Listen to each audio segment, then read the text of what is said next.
So, I'm very pleased to be here on this occasion, and I have known Eitan for many decades actually, and so it's a freestyle presentation in the sense, I mean, I didn't want to use any titles. There will be a technical part, if assuming that I'll have time at the end, but then the main goal is to talk about Eitan.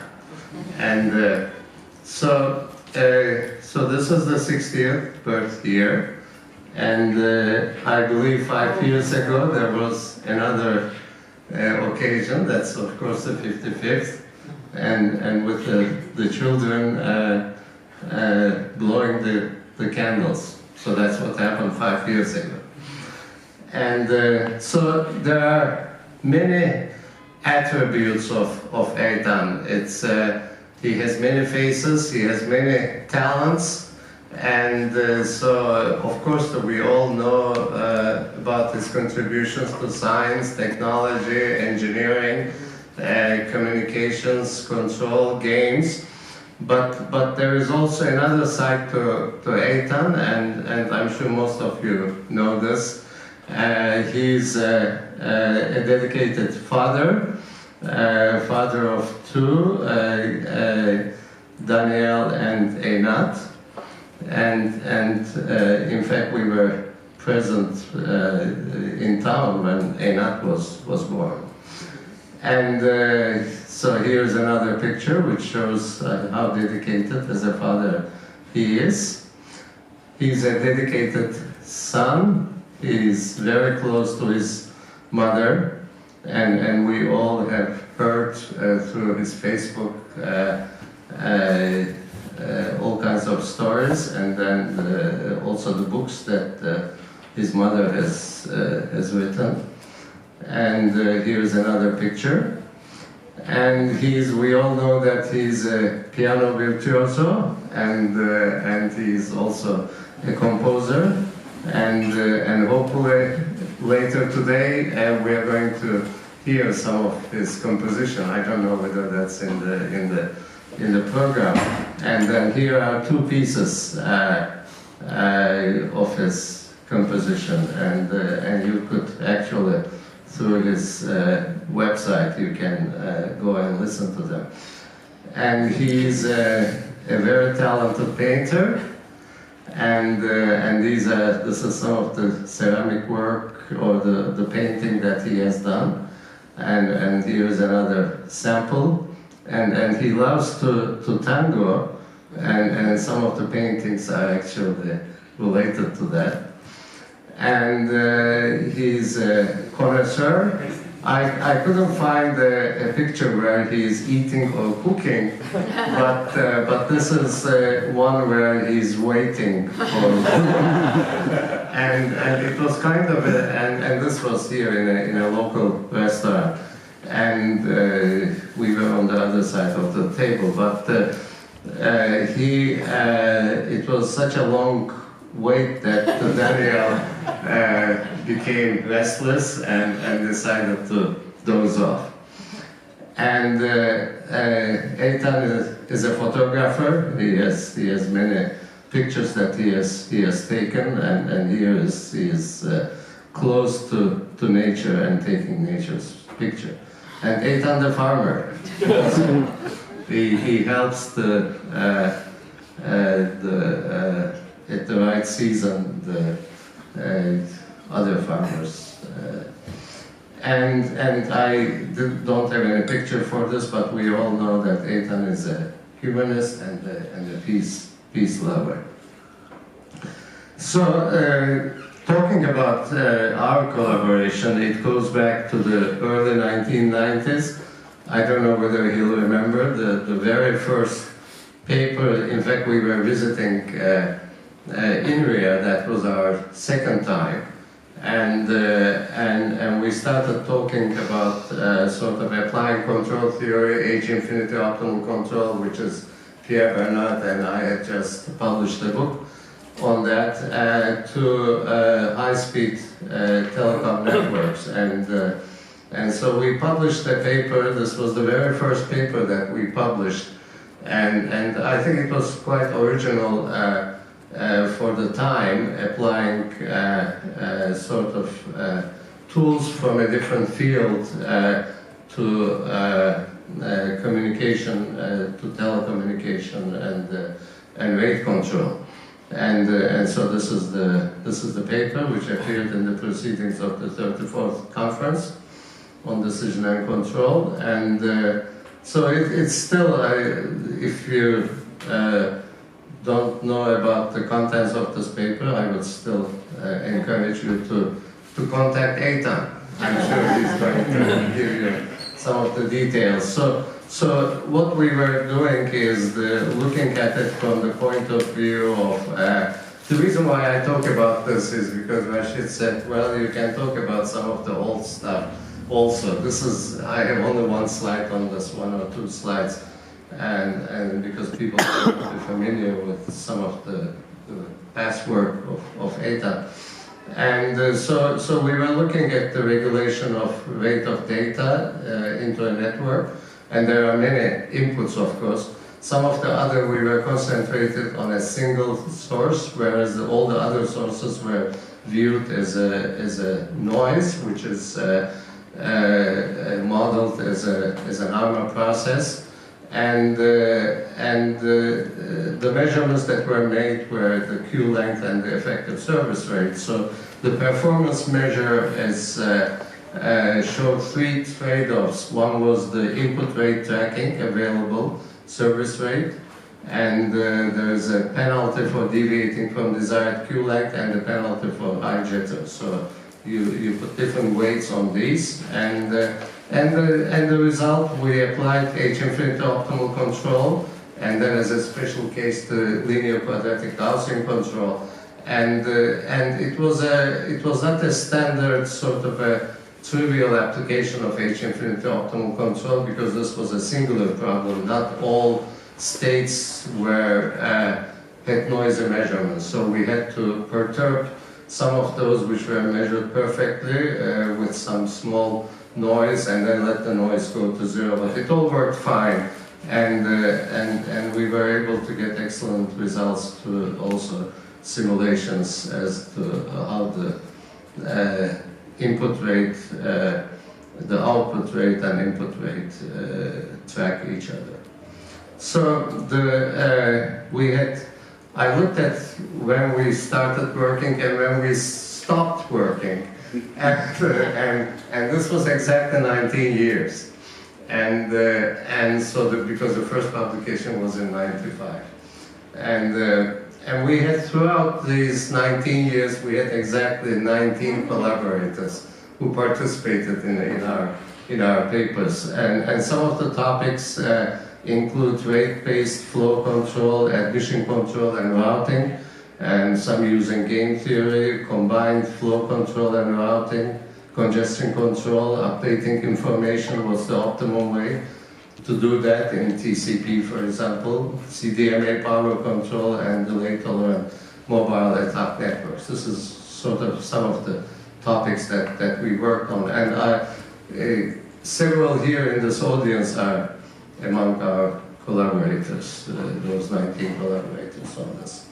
And we, outside writing papers and doing research, we also collaborated in, particularly in two conferences, WIOP, which will be starting tomorrow, and this was in 2003. The very first one was at INRIA, and then we launched the NetG Coup. I remember in 2010, I don't know whether it was at the WIOP, where we started talking about this, bringing two conferences together. One was NetCoop at the time, the other one was GameNets, which I had chaired earlier, but we were quite upset with the way it was being run. So we came up with this acronym. So I think it was one morning at one of the WIOPs, I think 2010, when we had to sort of do the brainstorming,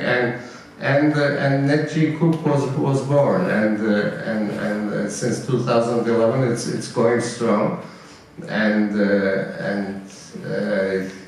will continue into the future. So that covers the WIOP and NetG Cook quite a spectrum actually over our field. So that's all about Eitan. So now I come to the technical part of my talk for the remaining time.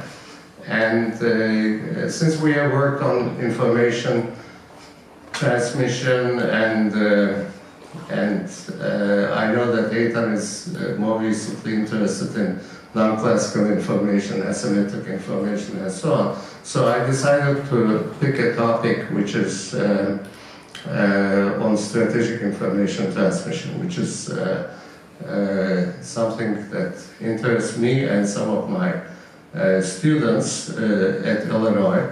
So let me give you just a brief sort of an exposure to this exciting field, exciting topic, which has applications not only in communications and information theory, but also in control and cyber security.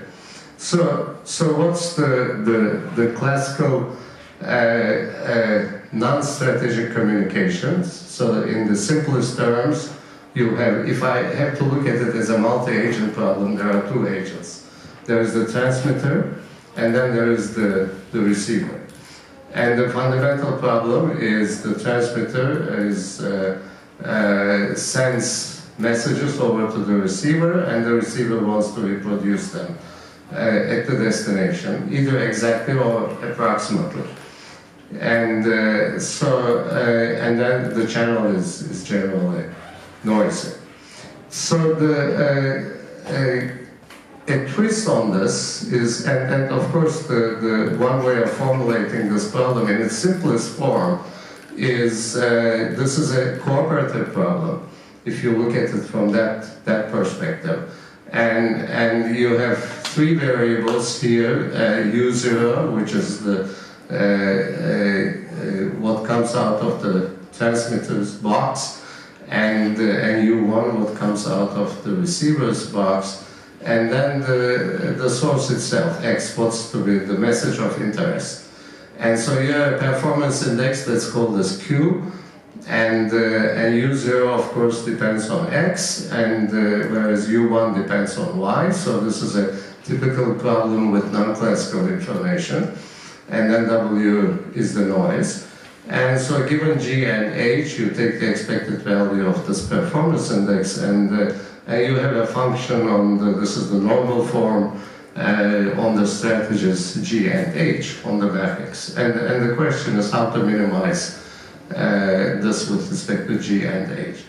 And we all know that this is a non-classical optimization problem, and the way to obtain the solution, even when all the random variables are Gaussian, the only way is to use Shannon bounds, and then to obtain some bounds and show that those bounds are tight. And then for the Gaussian case, when everything is Gaussian and Q is quadratic, then what you have is a linear transmission scheme. So some of the standard distortion measures, I mentioned the Gaussian test channel, are like you want to be as close to X as possible, and in the mean square sense, and then you have some cost on U0. It could be either a soft constraint or it could be a power constraint, a hard constraint.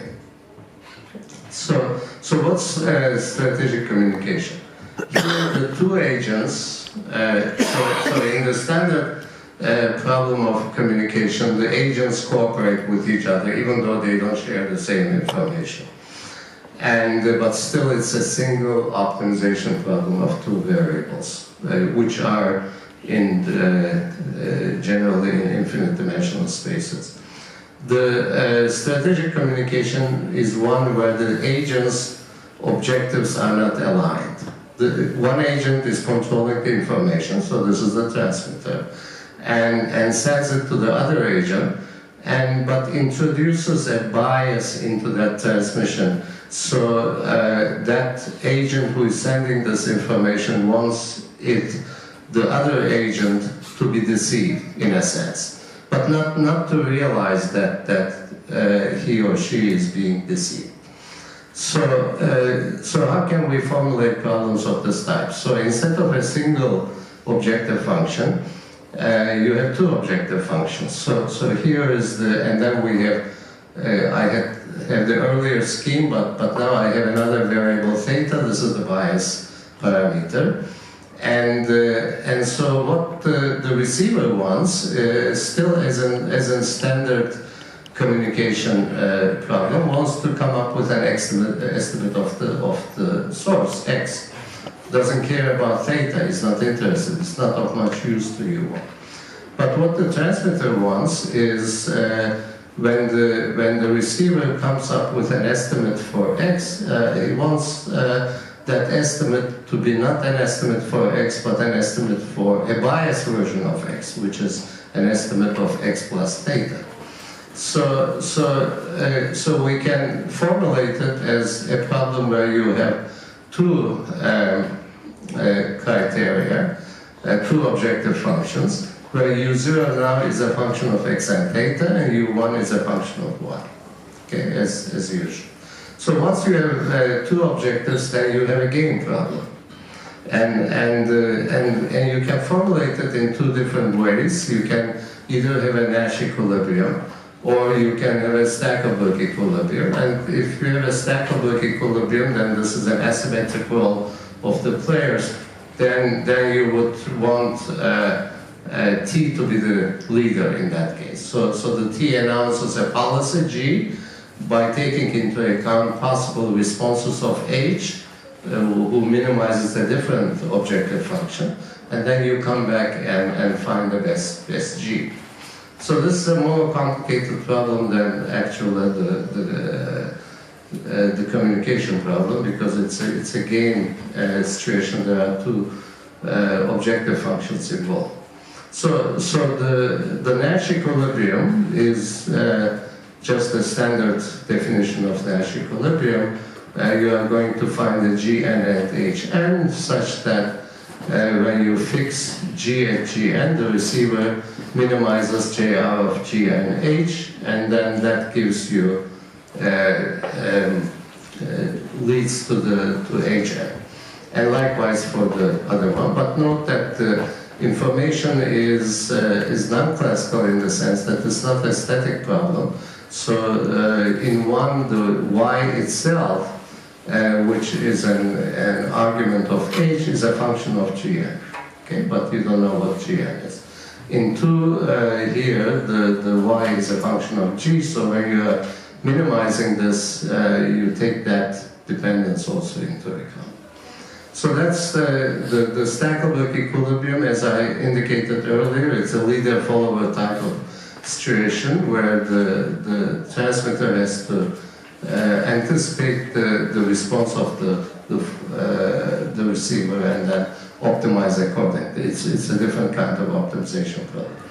Now this problem was of interest to economists first, and then more recently, actually, in control and communications, there's quite a bit of work, and in a slightly different framework. But it goes back to an econometrica paper in 1982, when Crawford and Sobel formulated the problem the problem actually makes sense even if you don't have any channel noise, because the transmitter wants to deceive the receiver and can introduce the noise based on the theta, the private parameter. So what their conclusion was for the case when there is no noise is that all Nash equilibria, they look into Nash equilibria, not the Stackelberg.